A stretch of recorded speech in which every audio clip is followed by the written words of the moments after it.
Alex, si on veut ajouter un champ ou un contrôle dans une transaction standard comme la création de commandes, peut-on simplement demander au développeur de changer le code SAP?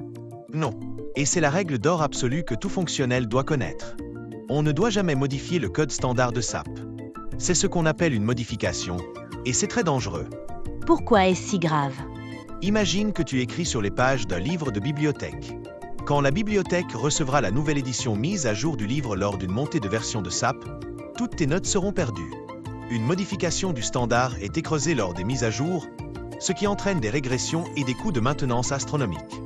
D'accord. Alors comment fait-on? On utilise ce que SAP a prévu, les améliorations en lancement. Au lieu d'écrire dans le livre, on y ajoute des post-it. SAP a placé à des endroits stratégiques de son code des points d'ancrage où l'on peut brancher notre propre code ABAP sans toucher au standard. Quand la mise à jour arrive, le standard est remplacé, mais nos post-it sont conservés et toujours branchés au bon endroit. Quels sont les types d'enhancements les plus courants?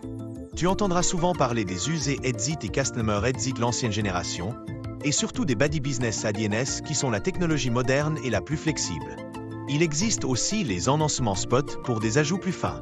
En tant que fonctionnel, ton rôle est de spécifier la logique, et le développeur trouvera le bon post-it, le Buddy ou l'exit pour l'implémenter. Donc la règle est, toujours demander un enhancement, jamais une modification.